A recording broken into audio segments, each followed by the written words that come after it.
क़याम पाकिस्तान के फौरी बाद जैसे लाहौर की फिल्मी सनत ने उर्दू और पंजाबी फिल्मों के प्रोडक्शन का काम शुरू कर दिया था, उसी तरह मशरक़ी पाकिस्तान ढाका में बंगला ज़ुबान की फिल्मों का काम होने लगा था।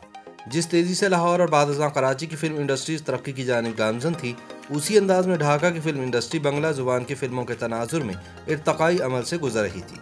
याद रहे कि ढाका की फिल्मी सनत से लाहौर और कराची की फिल्मी सनत को भी बड़ा सहारा मिला करता था। यहाँ बनने वाली फिल्में ना सिर्फ ढाका में अच्छा खासा बिजनेस करती थी, बल्कि कई ऐसी भी थीं जो मगरबी पाकिस्तान में फ्लॉप हुई मगर मशरक़ी पाकिस्तान में सुपरहिट साबित हुई। ताहम फिल्मसाज नुमान तासीर ने फैज़ अहमद फैज़ और एजे कारदार के मशावरे से मशरक़ी पाकिस्तान की सरजमीन पर पहली उर्दू फिल्म बनाने का फैसला किया, जिसके लिए तमाम फनकारों का इंतखाब भी ढाका ही से किया गया। मासिवाई फिल्म की हीरोइन तिरुपति मित्रा के, जो कि भारतीय फिल्म इंडस्ट्री से ताल्लुक़ रखती थी। फिल्म का नाम जागो हुआ सवेरा था।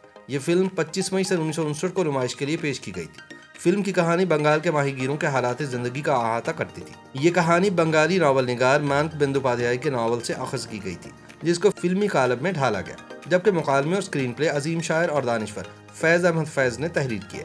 नगमे भी उन्होंने ही लिखे थे। अदाकार दर्पण ने एक गरीब माहीगीर का किरदार कमाल फन के साथ अदा किया था। भारतीय आर्ट सिनेमा की फनकारा त्रिपुति मित्रा उनकी हीरोइन थी। जागो हुआ सवेरा की इंटरनेशनल मायार की हामिल मुकम्मल आर्ट फिल्म थी और 50 की दिहाई में इतनी आला फिल्म बनाना पाकिस्तान जैसे महदूद वसाइल वाले मुल्क के लिए इंतहाई गैर मामूली बात थी। ये फिल्म पाकिस्तान की जानिब से ऑस्कर अवार्ड के लिए मुंतखब करके भेजी ज़रूर गई थी, लेकिन इसे नामजदगी न मिल सकी। ताहम पहले मॉस्को फिल्म फेस्टिवल में इस फिल्म ने गोल्ड मेडल हासिल किया।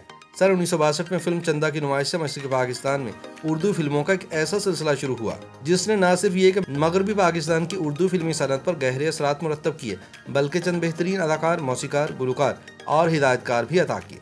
मुत्तहिदा पाकिस्तान की पहली कलर फिल्म बनाने का बेड़ा भी मशरक़ी पाकिस्तान ढाका में उठाया गया और फिल्म मेकर ज़हीर रेहान ने सन 1963 में रंगीन टेक्नोलॉजी पर फिल्म संगम बनाई। जानदार स्क्रिप्ट पर बनाई गई ये बहुत आला मयार की हामिल फिल्म थी, जो बॉक्स ऑफिस पर कामयाब रही। फिल्म की मौसीकी खान अताउर रहमान ने मुरत्तब की थी, जिसका एक गीत 1000 साल का एक बुढ़ा मर गया अपने वक्तों में बेहद मकबूल हुआ था। फिल्म की लीड कास्ट में रोजी, हारून, खेल, समीता देवी, फरीद अली और अनवरा बेगम शामिल थे। फिल्म की सिनेमाटोग्राफी निहायत दिलकश और आला मयार की थी। सन 1962 से 1971 के दौरान में मशरक़ी पाकिस्तान में 64 उर्दू फिल्में तैयार हुईं, जिनमें से सिर्फ 6 फिल्में ऐसी थी जो मगरबी पाकिस्तान में नुमाइश पजीर ना हो सकें। मशरक़ी पाकिस्तान में बनने वाली जिन फिल्मों ने मगरबी पाकिस्तान में कामयाबी के रिकॉर्ड कायम किए, उनमें चंदा, तलाश, संगम, मिलन, काजल, बहाना, नवाब सिराजुद्दौला, चकोरी, छोटे साहब, दर्शन, तुम मेरे हो, कुल्ली, दा, कंगन, अनाड़ी और शहीद तीतू मीर के नाम शामिल हैं। ढाका की उर्दू फिल्मी सनत ने पाकिस्तान की फिल्मी सनत को शबनम, शबाना, नसीमा खान, सुल्ताना जमान, रेशमा और कबूरी जैसी अदाकाराएँ और रहमान, अनवर हुसैन और नदीम जैसे अदाकार, जबकि एहतशाम, मुस्तफ़ीज़ रहमान, ज़हीर रेहान, नजरुल इस्लाम और अताउर रहमान जैसे हिदायतकार अदा किए। इसी फिल्म इंडस्ट्री से सरवर बाराबंकवी, अख्तर यूसुफ और शायर सिद्दीकी जैसे शौअरा और रोबन खोश, मसरुद्दीन और बशीर अहमद जैसे मौसीकार भी अदा किए। शबनम ने बाद चौथाई सदी तक मगरबी पाकिस्तान के उर्दू फिल्मी सनत पर भी राज किया। रहमान मशरक़ी पाकिस्तान की फिल्मी सनत तक महदूद रहे। उनकी दीगर फिल्मों में मिलन, ईंधन, दर्शन, चलो मान गए, चाहत और गोरी वगैरह शामिल थे। पहली रंगीन सिनेमास्कोप फिल्म बनाने का तजुर्बा भी मशरक़ी पाकिस्तान में किया गया और खान अताउर रहमान ने सन 1966 में फिल्म माला तख्लीक की, जिसके लीड किरदार अजीम और सुल्ताना जमान ने अदा किए। अहमद रुश्दी की गायकी से सजा माला का गीत झूठी है ये सारी नगरी एक सदाबहार गीत है। सन 1967 में मशरक़ी पाकिस्तान में बनने वाली पहली बायोग्राफिकल मूवी नवाब सिराजुद्दौला थी, जिसे खान अताउर रहमान ने डायरेक्ट किया था। हर चंद के बहुत महदूद वसाइल और कम बजट में बनाई गई तारीखी फिल्म थी, लेकिन मजबूत स्क्रिप्ट, जानदार डायरेक्शन और फनकारों की शानदार किरदार निगारी ने नवाब सिराजुद्दौला को एक यादगार मायारी फिल्म बना दिया। कहानी में सन 1737 से लेकर 1757 तक का दौर दिखाया गया, जब नवाब सिराजुद्दौला अंग्रेजों से नबुर्दाज़मा थे। जंग प्लासी को फिल्म में मुफस्सिल अंदाज में पेश किया गया। अनवर हुसैन ने नवाब के किरदार को इस कदर खूबसूरती और मायारी अंदाज से निभाया कि नाक़िदीन उनकी फ़नी अज़मत के मोतरिफ हो गए। मशरक़ी पाकिस्तान की फिल्मी सनत ने मगरबी पाकिस्तान की फिल्मी सनत को नदीम जैसा अदाकार भी अदा किया। नदीम की पहली फिल्म चकोरी थी। इसके फिल्म साज एफ दोसानी और हिदायतकार एहतशाम थे, जबकि मौसीकी रोबन घोष ने तरतीब दी थी और नगमात अख्तर यूसुफ ने लिखे थे। चकोरी 22 मार्च 1967 को ढाका में नुमाइश के लिए पेश की गई। इब्तदा में से मगरबी पाकिस्तान के फिल्मी सर्कट में कोई अहमियत न मिली, क्योंकि हीरो के साथ साथ इस फिल्म की हीरोइन शबाना भी एक नौआमूज अदाकारा थी। मगर जब इस फिल्म की कामयाबी की खबरें मगरबी पाकिस्तान तक पहुंची तो 19 मई सन 1967 को ये फिल्म कराची के पैराडाइज सिनेमा में नुमाइश के लिए पेश कर दी गई। बादशाह चकोरी फिल्म हिट हो गई और इसने कराची में ही नहीं बल्कि पूरे मगरबी पाकिस्तान में धूम मचा दी।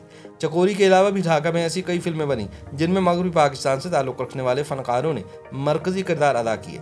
तन्हा में शमीम आरा, मिलन में दीवा, भैया में वहीद मुराद, कंगन में संगीता, लव इन जंगल में आलिया और जलते सूरज के नीचे में रोजीना की अदाकारी को भला कौन भुला सकता है।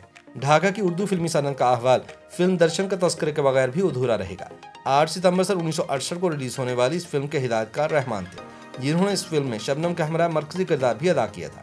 दर्शन की कामयाबी का सबसे बड़ा सबब इसके खूबसूरत नगमे थे, जिन्हें लिखा भी बशीर अहमद ने था, गाया भी बशीर अहमद ने था और इनकी मौसीकी भी बशीर अहमद ने ही तरतीब दी थी। ढाका की फिल्मी सनत से लाहौर और कराची की फिल्मी सनत को भी बड़ा सहारा मिला था। यहाँ बनने वाली फिल्में ना सिर्फ ढाका में अच्छा खासा बिजनेस करती थी, बल्कि कई ऐसी भी थी जो मगरबी पाकिस्तान में फ्लॉप हुई मगर मशरकी पाकिस्तान में सुपरहिट साबित हुई। ऐसी फिल्मों में फिल्म एक नगीना का नाम सरे फहरिस्त है। ढाका में बनने वाली आखिरी उर्दू फिल्म जलते सूरज के नीचे बताई जाती है। ये बात इस लिहाज से तो दुरुस्त है कि 10 सितंबर सन 1971 को नुमाइश पजीर होने वाली इस फिल्म के बाद ढाका में बनने वाली कोई और फिल्म नुमाइश पजीर नहीं हुई, लेकिन ये फिल्म ढाका में बनने वाली आखिरी उर्दू फिल्म नहीं थी।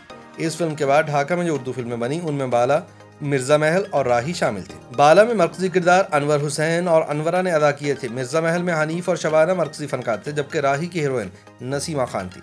ये तीनों फिल्में सकूत ढाका से पहले मुकम्मल हो गई थी, मगर फिर इनकी नुमाइश की नौबत न आ सकी।